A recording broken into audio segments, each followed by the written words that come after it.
لە عێراق دەستکرا بە بەکارهێنانی ڤاکسینی دژە کۆرۆنا. پەرلەمانتارێکی پێشووی کوردستان مەترسی ژەهر خواردکردنی سزادراوانی بادینان ئاشکرا دەکات.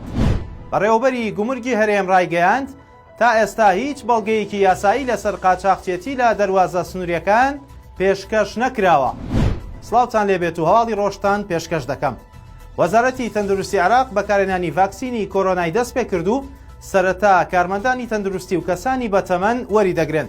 وتەبێژی وەزارەتی تەندروستی عێراق ڕایگەیاند دەستیان کردووە بە بەکارهێنانی ڤاکسینی سیۆفارمی چینی بۆ ئەو کەسانەی لە پێشینەن بۆ بەکارهێنانی ڤاکسینەکە.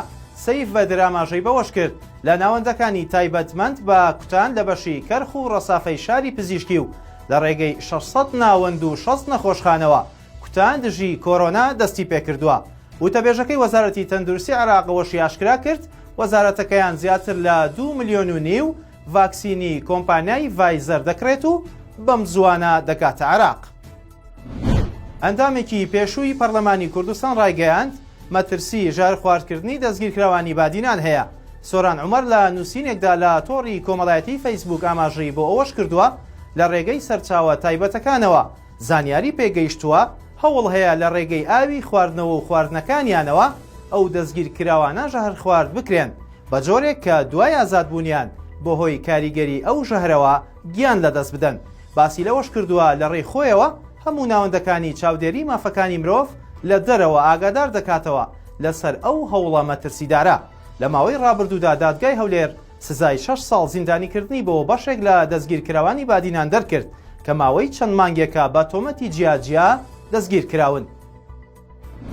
بەڕێوەبەری گشتی گومرگی هەرێمی کوردستان ڕایگەیاند سیستمی گومرگی هەرێم کێشەیەکی ئۆتۆی تێدا نییە و تاوەکو ئێستاش هیچ بەڵگەیەکی یاسایی لەسەر قاچاقچێتی لە دەروازەکان پێشکەش نەکراوە.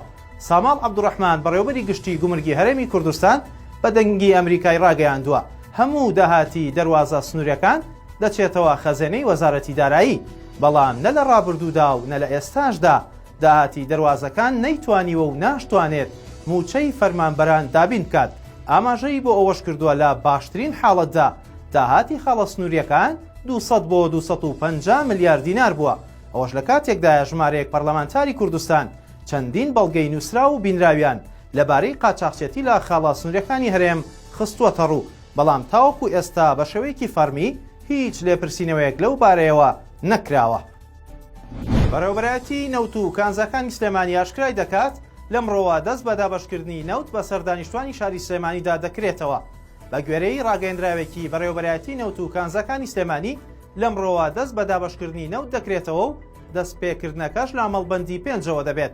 ئەوەش ڕوون کراوەتەوە بۆ هەر ماڵێکی ناوشاری سلێمانی بەرمیلێک نەوتی پێ دەدرێت و لە بەرامبەر هەر بەرمیلێکی نەوتیشدا بڕی 41,000 دینار لە هاوڵاتیان وەردەگیرێت. گروپە چەکدارەکانی سەر بە تورکیا لە ناوچەکانی عەفرین و دەوروبەری چەندین کێڵگەی چاندنی ماددە هۆشبەرەکانیان دروست کردووە.